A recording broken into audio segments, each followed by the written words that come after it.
Assalamualaikum warahmatullahi wabarakatuh. Saya di sini akan mempresentasikan tentang macam-macam diagram.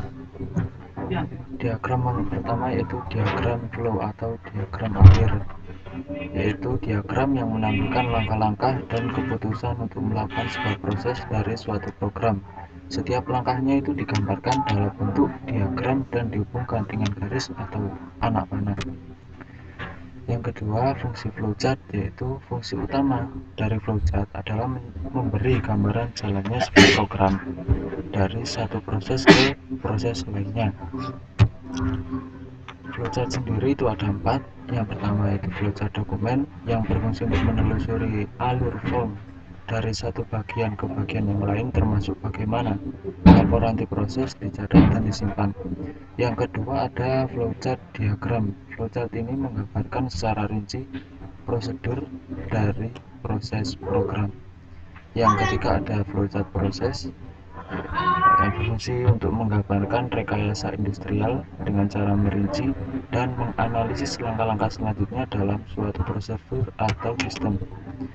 Yang keempat yaitu flowchart system, adalah flowchart yang menampilkan tahapan atau proses kerja yang sedang berlangsung di dalam sistem secara menyeluruh. Ini simbol-simbol diagram flowchart ya, bisa dilihat sendiri ya. Selanjutnya menuju diagram yang kedua yaitu Unified Modeling Language atau UML. Ini merupakan salah satu cara untuk merumuskan analisa dan desain sistem. Cara ini hanya cocok untuk PBO atau pemrograman berorientasi objek dalam Java. Selanjutnya ini ada Zachman Framework. Sebelum masuk ke shortcode ini harus ada kita menggunakan UML tadi, yaitu dalam analisis menggunakan use case model lalu diturunkan menjadi sequence diagram, lalu dari use case model tadi dilanjutkan ke dalam kelas model yang diturunkan dengan state transition, lalu yang kesemuanya ini akan membentuk shortcode. Lalu ini ada banyak diagram pada UML ini, sebenarnya ada banyak dan digolongkan dalam 3 golongan. Yang pertama struktural diagram, interaction diagram, dan behavioral diagram. Yang kita bahas, yang kita gunakan, yang mungkin sudah mencakup semuanya, itu ada kelas diagram, use case diagram, dan sequence diagram. Selanjutnya menuju proses analisis dan desain UML. Itu seperti dalam segmen framework tadi. Selanjutnya ada use case diagram, merupakan diagram yang menunjukkan fungsionalitas yang diharapkan dari sebuah sistem. Use case diagram ini mempresentasikan sebuah interaksi antara aktor dengan sistem. Selanjutnya sequence diagram. Sequence diagram ini merupakan diagram yang menggambarkan interaksi antara objek dan mengindikasikan komunikasi di antara objek-objek tersebut. Diagram ini juga menunjukkan pesan yang dipertukarkan oleh objek yang melakukan tugas tertentu. Diagram selanjutnya yaitu ERD atau Entity Relationship Diagram,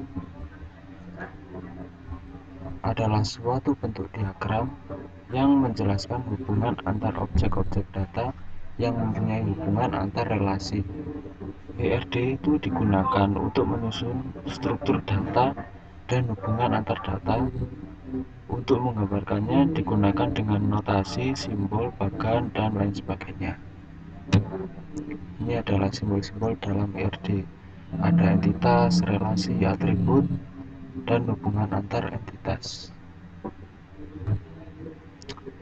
Selanjutnya ada DFD atau data flow diagram, merupakan alat perancangan sistem yang berorientasi pada alur data dengan konsep dekomposisi untuk penggambaran analisa maupun rancangan sistem agar mudah dipahami. Notasi-notasi dalam DFD yaitu ada terminator, proses, data store, alur data. Terminator yaitu entitas eksternal yang berhubungan atau berkomunikasi dengan sistem. Ada notasi proses yang menggambarkan bagian dari sistem yang memproses input menjadi output. Lalu ada notasi data store yang berkaitan dengan penyimpanan secara komputerisasi seperti file atau database. Lalu ada alur data digunakan untuk menerangkan perpindahan dari satu bagian ke sistem bagian yang lain. Dalam DFD ini ada levelisasi mulai dari level 0, 1, 2 hingga seterusnya tergantung kerumitan sistem. Nah, DFD level 0 ini merupakan level tertinggi dari DFD yang menggambarkan hubungan sistem dengan lingkungan luarnya. Lalu ada DFD level 1 yang merupakan penjabaran dari DFD level sebelumnya. Ada DFD level 2 ini juga menjelaskan atau menjabarkan DFD level sebelumnya, dan DFD selanjutnya itu juga menjelaskan penjabaran pada sebelum-sebelumnya. Ya, seperti itu. Sekian dari saya. Mohon maaf apabila ada salah kata. Assalamualaikum warahmatullahi wabarakatuh.